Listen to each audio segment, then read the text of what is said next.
You were telling me that Xbox Live Arcade almost didn't get off the ground. Yeah, that's right. It was not part of the plan for Xbox or Xbox 360 at all, and that's kind of one of the lesser known facts in the console space nowadays. While we all think about it as the game service that we've kind of come to know and love over the last 10 years or so. It was a project that came in very late in the planning cycle for Xbox 360, the very end of OG Xbox, and it wasn't really supposed to happen, and it almost didn't happen.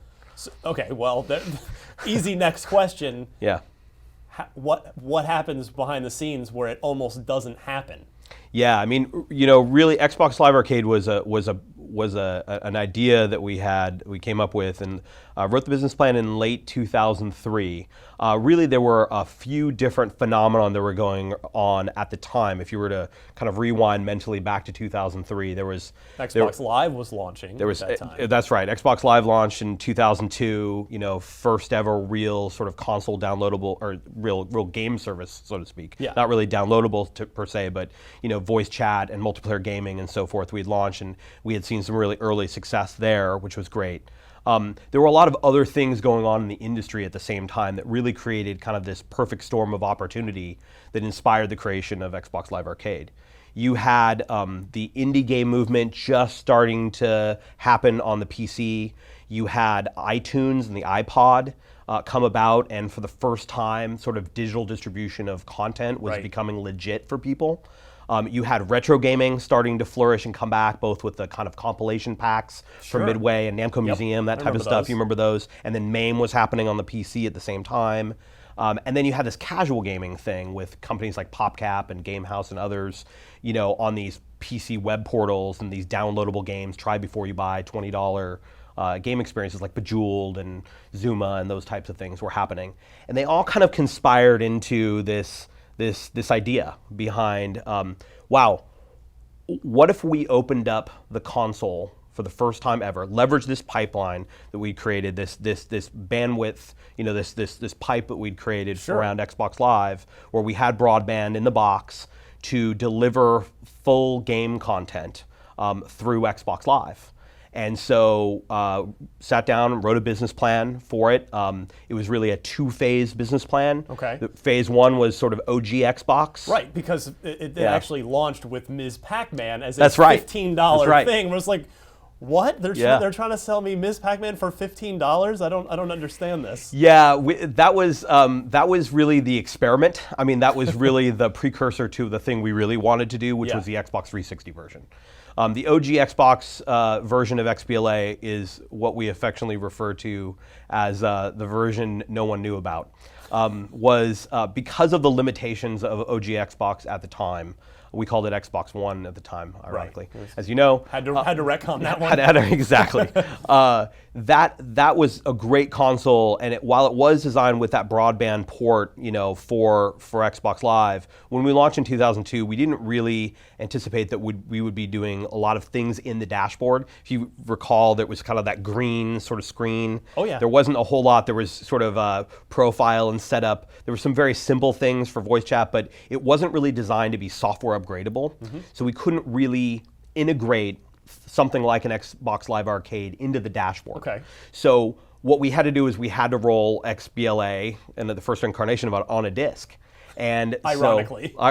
And boy, I'll tell you, the challenge of getting people to actually get that disc in their hands was really tough for us, right? We were polybagging it into magazines. We were giving it away at trade shows. We were bundling it in with the console, but we were trying like hell to try and get this disc into people's hands. One of the things we did was we bundled with Ms. Pac-Man, so that was the kind of pack-in game, if you will, as an incentive for people to try it out.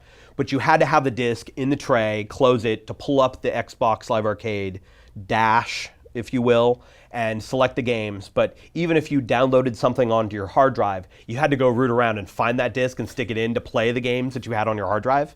So it was a little wonky. But nonetheless, we did get a small crop of consumers in there, small group of gamers in there. Yeah.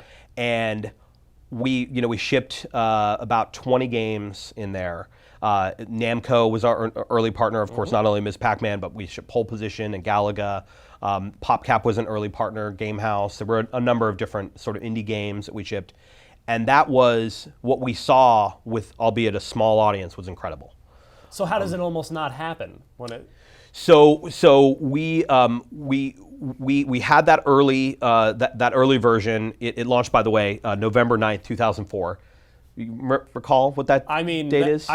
I of course remember it, but I don't remember it launching the same day. Yeah, as Halo you probably 2 don't. launched. It was the same day as Halo 2, and it was a little more notable. I guess I was maybe distracted by Halo 2 a little bit. Probably. But we launched it then. We saw that that download to purchase conversion rate, because every game had a demo. That was a key principle of it.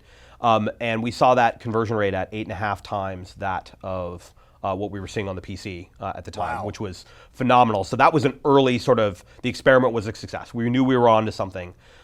So what happened was, when I wrote the initial, just to back up a little bit, when I wrote the initial business plan for XBLA, I went around and pitched it to a lot of different executives that were at Microsoft at the time. And remember, this was an idea that came out of left field. No one had planned on it. Wasn't part of the Xbox One plan. Wasn't part of the 360 plan, which was called Xenon at the time. So, caveat, when he says Xbox One for the rest of the show, he's talking about the original Xbox. OG Xbox, right, sorry, OG Xbox.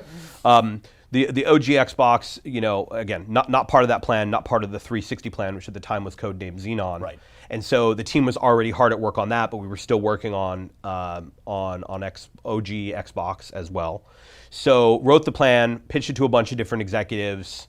It was like, thanks but no thanks. It was just me, like random guy. Hey, working there, obviously working on the online games group, but it was cool, but nah. And so pitched 5 different executives at the company. All of them shot it down until I got to Jay Allard. And Jay Allard, some of you guys know. The mastermind behind the 360, more or less. The mastermind behind the 360, absolutely. And he was a gracious executive sponsor. He funded a small team and a small content budget to get the Xbox, the OG Xbox version off the ground as an experiment. And of course, the business plan articulated a kind of a 2-phase plan. Like, we'll launch this, and if it's successful, then we had much more ambitious plans for the 360 version. So, so funded that, launched it, got the the experiment. The experiment was a success, and then of course tried to get the 360 version developed. And by then it was November, December of 2004. Right. And we were 11 months from ship of the console. But you got a lock before. You got a lock far before that, right? There's when you're building a console, of course, you have not only the hardware, but you have that system software that goes and needs to be on a flashed in to be resident in the in the memory of the console, and that needs to ship. That needs to go to the the manufacturing facility in China, and needs to be tested and so forth. So that software needed to be done in August of 2004 and 2005 to launch in November. And so the team was crunched. And the Book of Xenon, again, didn't have anything XBLA in there. There were plans for achievements and voice chat and a marketplace that, albeit was kind of a smaller marketplace, it was really for more hats and swords and add-on content to retail games, but really didn't have a demo mechanism, didn't have what we call the license key trial model, and where you could kind of buy something and it would be tied to your account in the sky, and then you could roam with it. That didn't exist. And then, of course, this downloadable game concept of XBLA wasn't there either. And so it was December of 2014. And 2004? 2004. Sorry, yes, 2004. I'm mixing my dates up here, but December it was actually December 10th of 2004. I'll never forget the meeting. It was a Friday, and I got to meet with Jay in his office, and Cam Ferroni, who was the head of kind of the Xbox software team at the time, Xbox Live and the Xbox software team for the Dash. We sat down. I had prepared a slide deck that was Tyler and Heidi, these kind of scenarios for the guy gamer, and then the woman girlfriend that also might be interested in Xbox 360 but wanted a different type of content, maybe a smaller game or a more casual game or a retro game. Walk through the plan with him. Of course, Jay had already funded the OG version of XBLA, so he was familiar with it. But I just had 7 people on the team, very small development budget, and I pitched the plan to fully integrate the full vision, which is to fully integrate XBLA into the Dash. Make it that destination, which was a key part of the vision for Xbox Live Arcade. for your content, staff it up, and integrate it. And So did he say no? no, so Cam said no. So love Cam, but he was under the gun at the time, and he had 9 months effectively to ship the Flash, and he said, listen, I can't do this. Like, my team's booked. We don't even know. Like, it's going to be dicey to even make the date. We've got achievements, and we've got gamer score, and we've got all these other things to integrate. I have no time to do this. I can't deal with it. No. And Jay took a look at it, and I remember sitting in the chair across from him, right next to his Robotron machine he had in his office, and he was a big Eugene Jarvis fan. And he said, no. This needs to be integrated into the dashboard. Greg, you will get your funding. Cam, you'll work with Greg and his team. We will find a way to get this done. It needs to be in the dash. This is a key part of what we want to do with Xbox 360. It's a key part of the vision for where I want to go with Xbox Live. Greg, you have your funding, and we will work with you, and we'll figure out a way to get this done.